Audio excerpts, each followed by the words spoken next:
नमस्कार विद्यार्थ्यांनो, माझे नाव आहे पंकज मते आणि आज आपण शिकणार आहोत इयत्ता 7वीतल्या 6व्या धड्याचा पुढचा भाग, ज्याचं नाव आहे घातांक. तर चला आज आपण काय नवीन शिकणार आहोत ते पाहून घेऊया.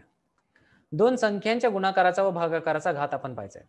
जर a व b या शून्येतर परिमेय संख्या असेल, शून्येतर म्हणजे शून्य नाही पाहिजे, आणि m ही पूर्णांक संख्या असेल तर a गुणिले m चा m वा घात कसा लिहिला जातो? तर कुठल्याही संख्येला दोन संख्यांचा गुणाकार आणि त्याचा पूर्ण संख्या ही पूर्ण गुणाकार संख्या ही पाया असते आणि त्याचा आपल्याला घात दिला असेल तर आपण काय करतो, हा घात आपण गुणाकारात दोघांनाही वेगवेगळे लावू शकतो. म्हणजेच कसा, a चा m वा घात गुणिले b चा m वा घात. लक्षात ठेवा, a गुणिले b चा m वा घात असेल तर आपण लिहिताना त्याचा नियम आहे a चा m वा घात गुणिले b चा m वा घात. तसेच a छेद b हा भागाकार झाला, a छेद b हा पूर्ण पाया झाला आणि हा आहे त्याचा घातांक. तर आपण याचा m आपण लिहिताना a चा m वा घात भागिले b चा m वा घात आपण लिहू शकतो. आता उदाहरण बघू. 2 गुणिले 3 चा चौथा घात म्हणजेच काय, 2 गुणिले 3 ही 4 वेळा लिहायची. तर आपण हे समजा कंस उघडले तर आपण काय बघू शकतो, 2 2 2 हे 4 वेळा लिहायचे तर एका साईडला घेतले, 3 3 3 4 वेळा लिहायचे तर एका बाजूला घेतले. तर पाहू शकता 2 जर 4 वेळा लिहायचा असेल तर 2 चा चौथा घात आणि 3 जर 4 वेळा गुणायचा असेल तर 3 चा चौथा घात. तर हेच आपण मागच्या फॉर्म्युल्यामध्ये किंवा पाहिले. आता उदाहरण आहे 4/5 तिसरा घात म्हणजेच काय, 4/5 ही 3 वेळा गुणली. तर लिहिताना कसं लिहिलं, अंशाची 4 वेळा गुणाकार, 5ची 3 वेळा गुणाकार. तर 4 चा 3 वेळा गुणाकार केला आणि 4 चा तिसरा घात लिहितो. इथे 3 वेळा 5 गुणिले म्हणून 5 चा तिसरा घात लिहितो. आता a चा m वा घात आणि पूर्ण कंसाच्या वरती n वा घात म्हणजेच घातांकित घातेचा संख्येचा घात.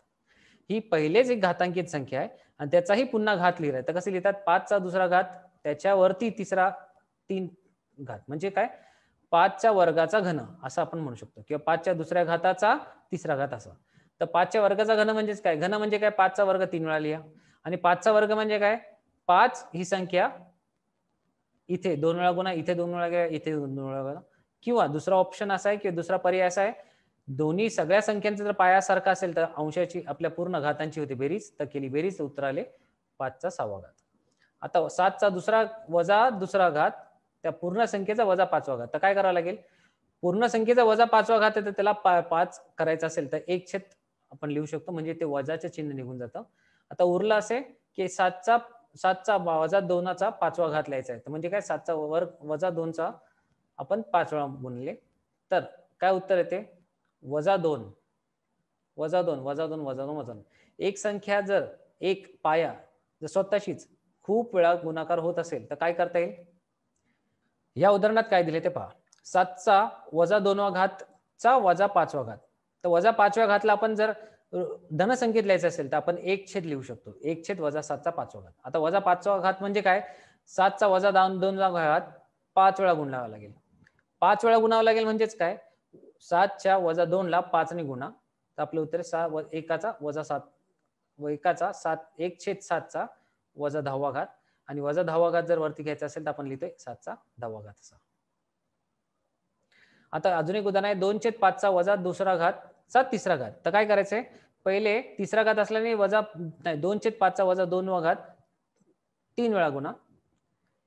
त्यानंतर आता 3 वेळा गुणले म्हणजेच काय, या दिलेल्या घाताला 3 ने गुणायचं किंवा हीच संख्या जर 3 वेळा गुणली असेल तर पायासारखी असेल तर काय होते, घातांकाची बेरीज. तर घातांकाची बेरीज केली तर वजा 2 वजा 2 वजा तो उत्तर आले वजा 6 म्हणजेच काय, 2/5 चा वजा 6वा घात.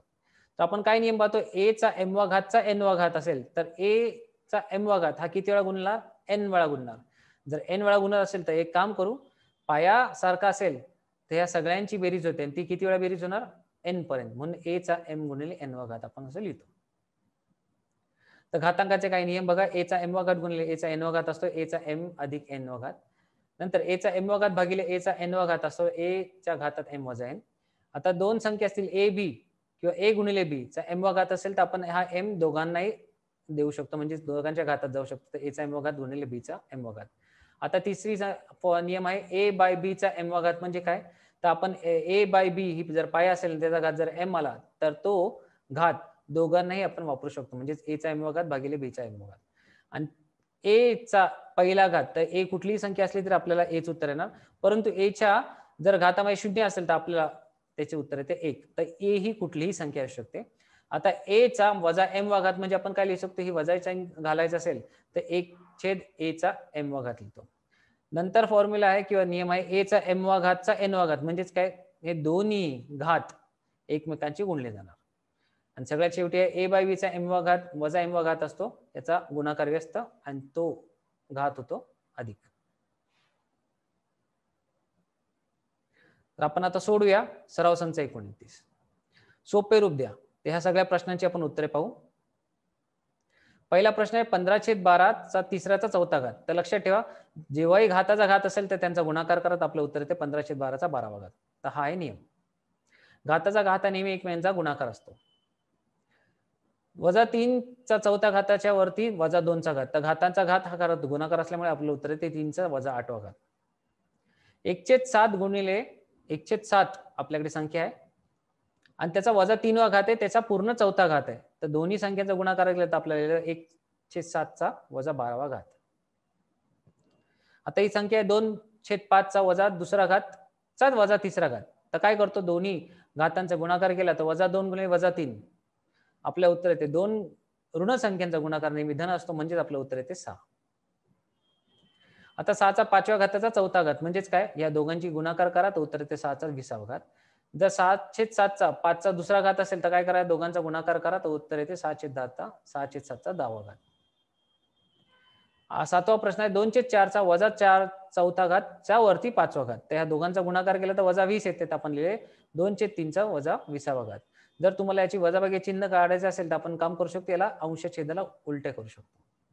आता 8वा 5/8 चा तिसरा घात चा दुसरा घात. त्या दोघांचे गुणाकार केला तर आपलं उत्तर येते -6. 9वा प्रश्न आहे 3/4 चा 6 चा पहिला घात. तर काय तो 6 चा पहिला घात म्हणजे काय, 6 गुणिले 1 ते उत्तर येते 6च. 2/5 चा तिसरा चा दुसरा घात म्हणजेच काय, या दोघांचा गुणाकार केला तर -6 हे उत्तर येते. आता वरील संख्या धन घातांक रूपात लिहा. म्हणजे काय, धन घातांक पाहिजे आपल्याला. हा जो घातांक दिलाय तो धन पाहिजे, म्हणजे -2 चं आपलं उत्तर आले अधिक 2. तर काय करायचंय, याचा बरोबर गुणाकार व्यस्त घ्या जेणेकरून ही वरची संख्या धन होऊन जाईल. याचाही पूर्ण गुणाकार व्यस्त घ्या, म्हणजे 311 लिहा, 702 लिहा, 7 याचा 6 6 लिहिला तरी चालेल. आणि y च्या घातात -4 आहे म्हणजेच काय, त्याला आपण 1/y चा चौथा घात असे लिहू शकतो. अशा प्रकारे आपण उत्तरे काढली. तर आज आपण काय शिकलो, तर आज आपण शिकलो, जर आपल्याकडे भागाकार घातांक असेल किंवा गुणाकार ते घातांक असेल तर आपल्याला त्याचा कसा उत्तर काढायचं ते. तर आज आपण इथेच थांबूया. पुढच्या भागात शेवटचा व्हिडिओ पाहू, शेवटचा भाग घेऊ घातांकाचा. तोपर्यंत धन्यवाद.